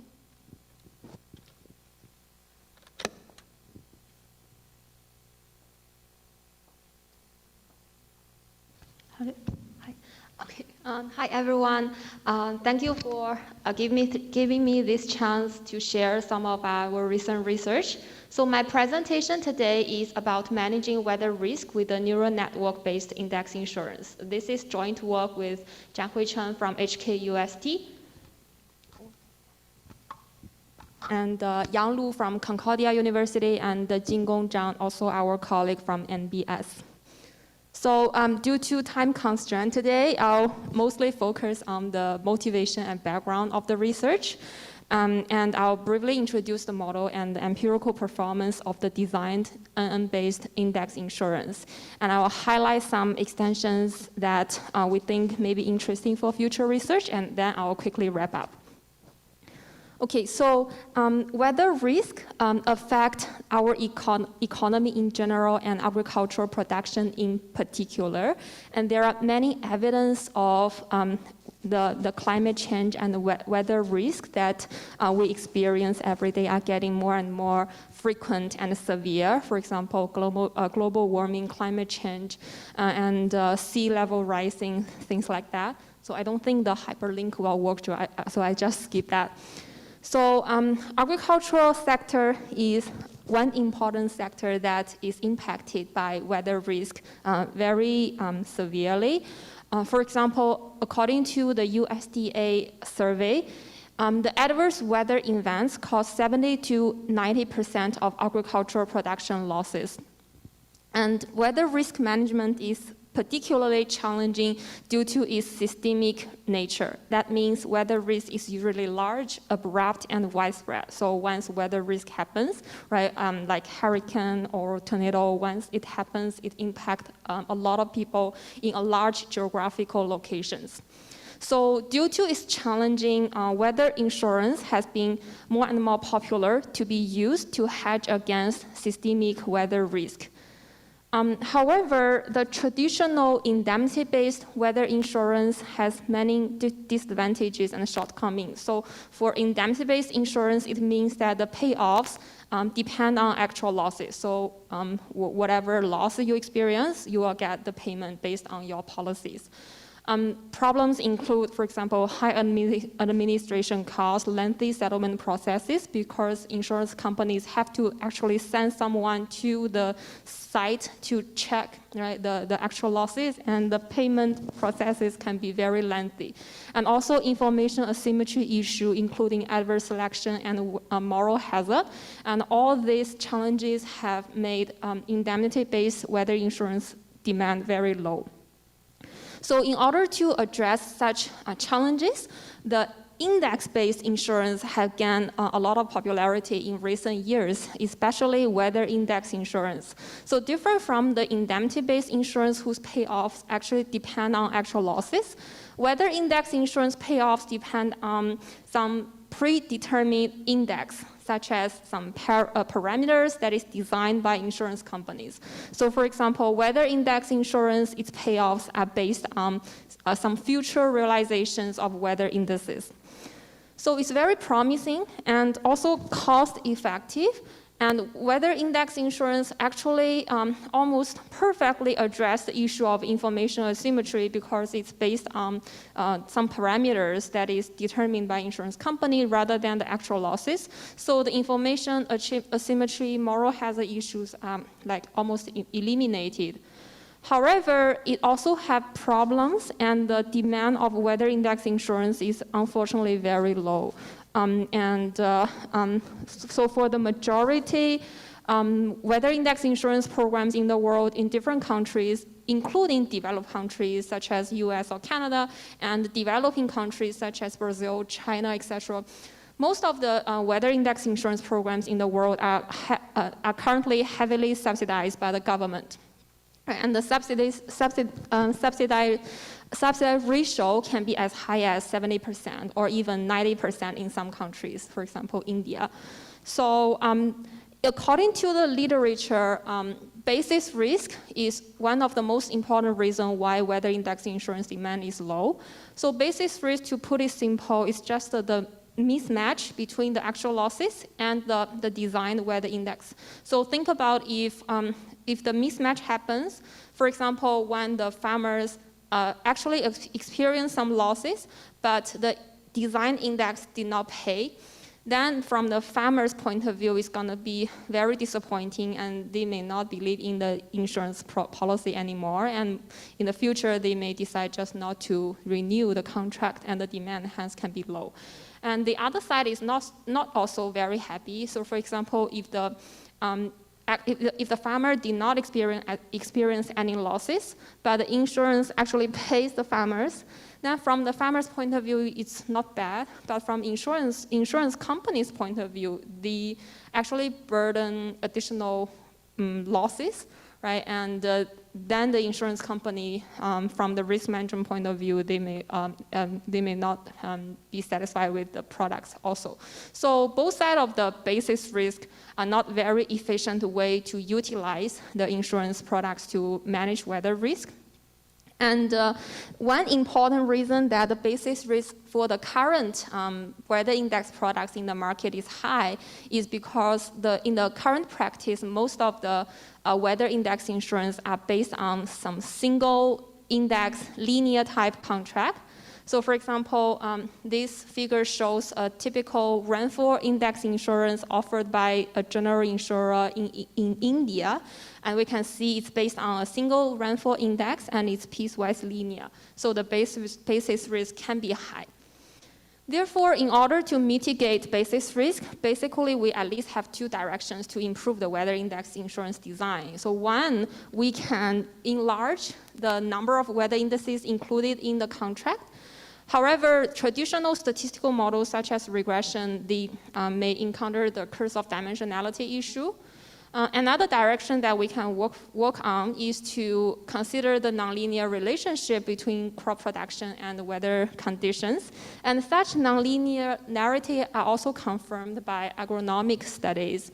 And we can also see the nonlinear relationship from our data too, right? So this is relationship between the production losses and the temperature in March. We can see it's highly nonlinear. And the interaction between weather indices and the production losses are so complicated that for some weather index, even though the bivariate relationship is linear, as we can see from this figure, if we compare the weather index and the production losses, they are almost linear, but the interaction relationship can be also highly nonlinear. So if we can see from this three-dimensional figure. So it's quite intuitive that if we can find some model to incorporate this high dimensionality and nonlinearity, it's gonna be very good. So our work is that we propose a neural network-based index insurance to design the insurance. We basically embed a neural network-based scheme in a utility maximization problem with budget constraints.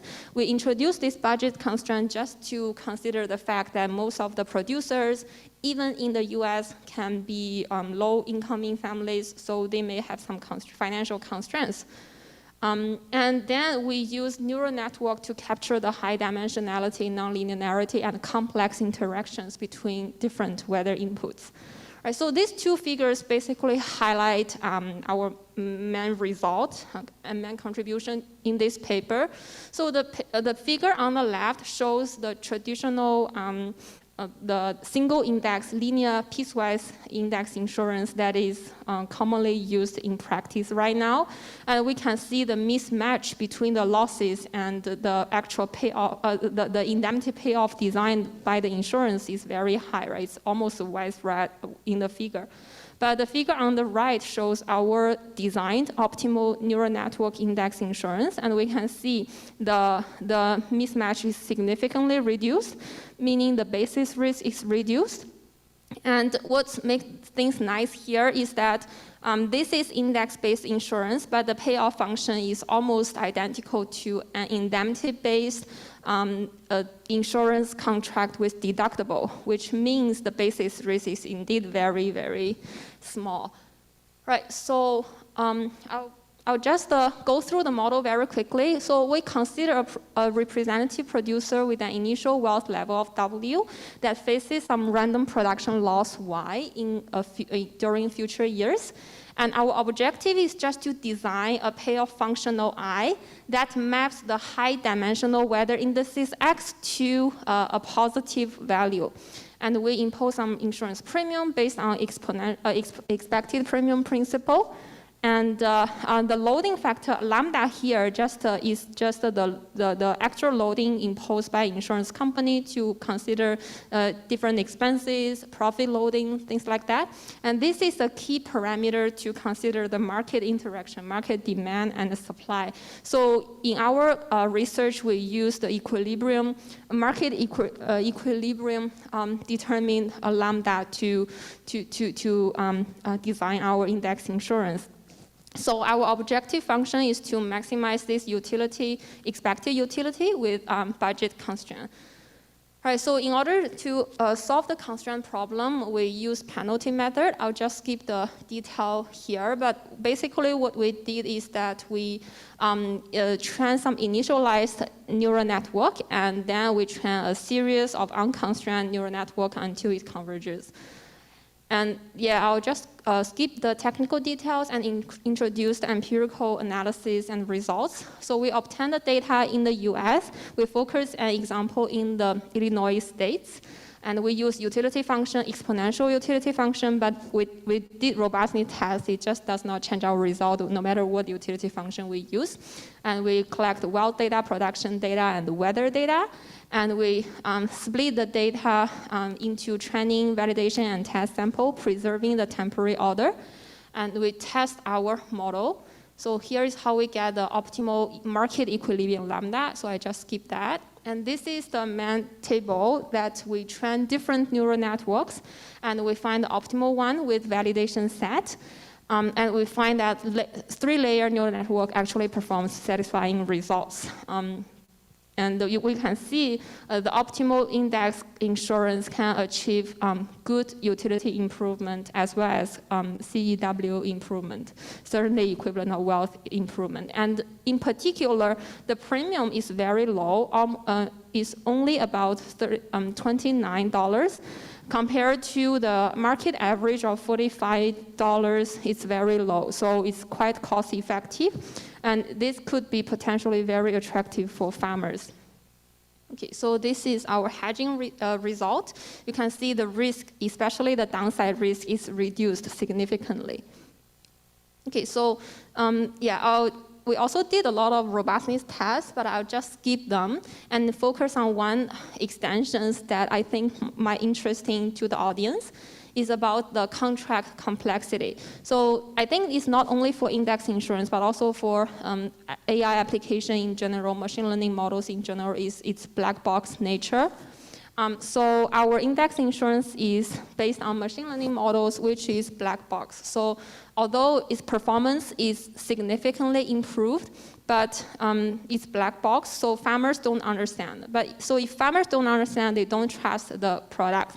Therefore, this complicated black box index insurance may not be welcomed by farmers anyway. And in economics, there is a so-called complexity aversion, which means that if the product is so complicated, then the demand of such product may be reduced. And this exactly is the problem that we may have for this proposed neural network-based index insurance. And this is a question that we are asked by the reviewer that we think were quite challenging, and we try very hard to address this question. So some possible ways that we think of may be used to alleviate farmers' concern over this contract complexity include, for example, government subsidies can help. And we did some analysis, and indeed we find that government subsidies can improve the demand. And we can also improve the interpretability of neural network-based contract, both globally and locally. Another interesting thing we think of is that we may promote a hybrid type of contract with guaranteed linear payoff. So basically, we guarantee the farmers can get the payoff of a linear contract. And if the neural network-based contract is higher than the linear contract, the farmers can also get the neural network-based contract payoff. And in this way, because linear contract is easily understood by farmers, they may accept such products. Right, so we find that this hybrid contract has very good performance also, and this hybrid contract can be served as a temporary solution to implementing such neural network-based index insurance. So in summary, this work, we formulate a general framework of neural network-based design of index insurance, and we find that the designed neural network index insurance can effectively incorporate high-dimensional, nonlinear, and non-monotonic information of weather indices. And our designed NN-based index insurance significantly reduced the basis risk, improved insurance participation, farmers' utility, and certainty equivalent of wealth. This approach is also cost-effective and helps to reduce index insurance premium and government subsidies. That's all for my presentation. Thank you very much. Thank you. Thank you, Wenjun, for sharing with us. I think that was very interesting research showing how she actually designed an algorithm to measure the weather risk and showing the actual impact that using such algorithm has. Yeah, well done. Okay, so last but not least, our last presenter for the day is Assistant Professor Kelvin Law. Kelvin is from the Accounting Division for our Nanyang Business School, and he's going to share with us on how AI actually shapes the audit industry. Over to you. Hi everyone, I'm Kelvin. So I'm the last one. Just want to say thank you for hanging there, okay? So I'm going to present a work that is with another assistant prof from the NUS, Michael. So we have been working this project, and then we would love to share our latest finding with you. So what we going to do here is to ask a really simple question. Would AI actually replace people? So what we're trying to focus here is the auditors, because I'm from Department of Accounting, so we kind of naturally focus on the auditors and audit firms, right? So if you kind of do the Google search, the answer kind of a mix. If you kind of put in the wordings, would AI replace auditors? You can find most of the Google search result will say, no, it won't replace, but here's what they find. But if you look at the recent story about what is happening in the US, that tell you a different story, right? What is happening with the US, there's one firm called Scale Factor. You probably read in the news. They claim they use AI to help firms to do the bookkeeping at really low cost. But what is happening at the end is actually a bunch of people at the end try to punch in the numbers in the financial statement and try to help them. They actually declare bankruptcy, as far as I know, recently. So if you look at Big Four, their action kind of speak differently. When I say Big Four, this means these Big Four, the largest 4 accounting firms. They kind of invest heavily in the AI. They heavily invest in automation. Also, if you kind of look at the number of the students in Singapore try to apply to the accounting program, you can actually see a dramatic decline of the number of students applying to the accounting program. So the evidence out there is kind of mixed to answer whether AI will replace the auditors.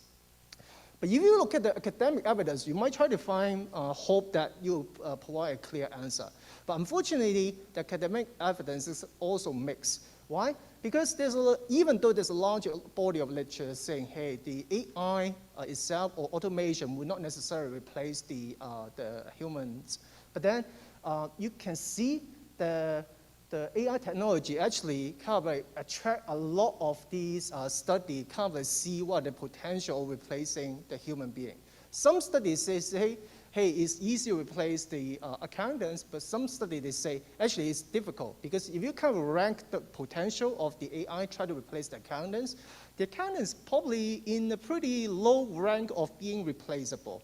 So at the same time, if you compare these two slides, academic evidence is also mixed. So what are we trying to do here? So I will put our study as a case study. Case study in a sense, like we kind of look at what's happening in the accounting industry and try to provide some answer on whether the robots or AI will replace the human being here.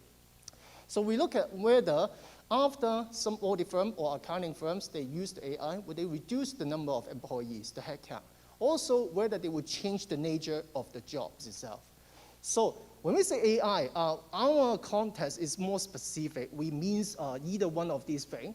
So I know it's a little bit difficult to see on the webinar, but then here the AI means artificial intelligence or machine learning or natural language processing or just data science. So we use a kind of recently new data set to answer this research question. So the data provider is called Burning Glass.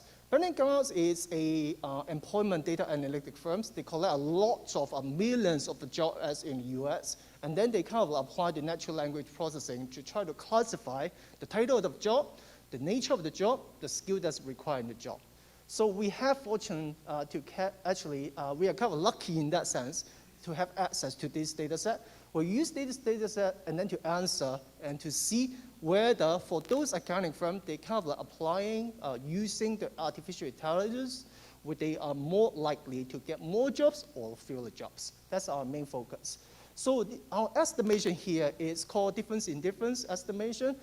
I know it sounds like a big word, but actually it's kind of similar to experiment where one group of the people we kind of put in the treated group. For example, we give the vaccine to a treated group, and then the other group of people, we don't give vaccine and see what are the outcomes. Same thing here. The main difference is we are not running an experiment. We're using real data. One of the main findings here, there are a couple of main findings here. First, after the accounting firm, they kind of use the artificial intelligence, we find that the number of employees actually kind of increase. They have more audited jobs. So it's kind of like give you clear evidence that, it's not necessarily the case that AI is going to replace the auditors or accountants. Second, you can see the nature of the job has changed. What does it mean? Instead of being more general cover audit tasks, after the audit firms, they cover applying the AI, you can see these skills that require in the job, they become more specialized. Specialized in the sense like they require more, for example, budgeting, some of these internal auditing skills, but it also transforms the job itself. They require, instead of this numerical skill, these hard skills, they kind of focus on the human side, the soft skill, the communication, and that kind of thing. And then we see the percentage of clients that have a restatement kind of significantly reduced. Again, a big word, restatement there. To put in a layman term, restatement just means how likely the financial statement have errors. So we can see after these audit firms, they kind of like use the AI, the number of clients they have making errors actually reduce a lot. The last one is we see the audit lag kind of reduce as well. Audit lag is like how long it would take for the audit firm to come up with the audit report.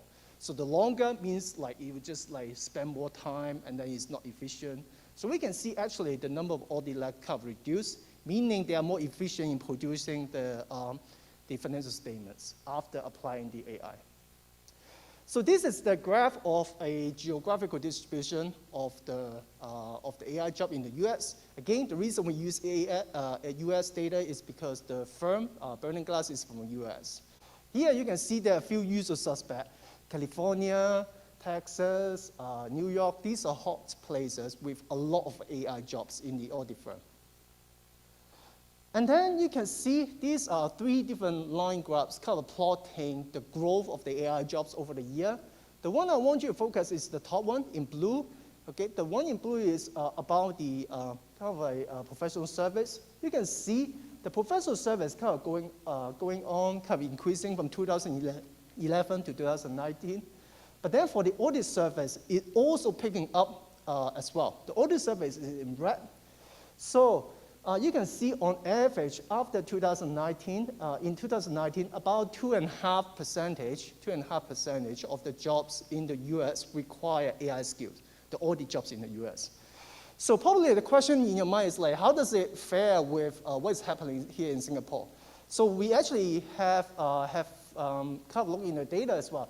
So in Singapore, the percentage is kind of similar. So about 2.5%, roughly in that ballpark, also require the number of AI skills in the audit jobs.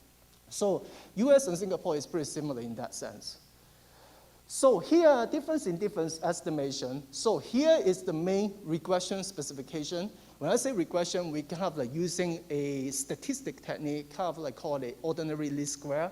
So on the left-hand side is the number of jobs. On the right-hand side, the one that we're interested the most is the post-use of AI.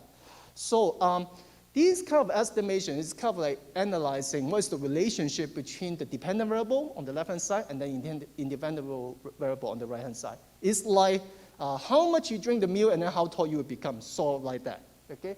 So the main variable, as I said before, is the post-use of AI. That is an indicator that takes one if an audit office after they apply the AI skills. So here is the main table. Again, I don't expect you to see it because the number is so small whenever you're watching on the iPad or iPhone. Here, the main takeaway is for those AI firms for those audit firms after they apply AI, the number of audit jobs, they roughly increased by 15%, 1.5. So that's the main finding number one. Main finding number two is like we see the nature of the skills change. Here you can see, again, the number of specialized skills increased by about 7%. There is more demanding for internal auditing, these budgeting skills. Also, the cognitive and social skills. I know it sounds weird because normally when you expect from accountant, it's like they are not really well trained on the social skills, right? But here you can see after applying these AI in the audit firms, the job actually transferred themselves. They require more social interaction between clients and the auditors, and also requires more quantitative kind of level kind of skills.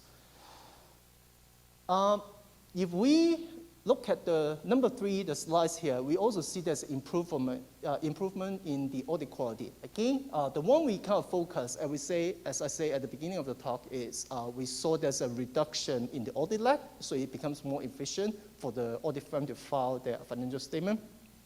The second one is like we will see less fewer restatement. That means like less likely for the audit client to make errors in their financial statements.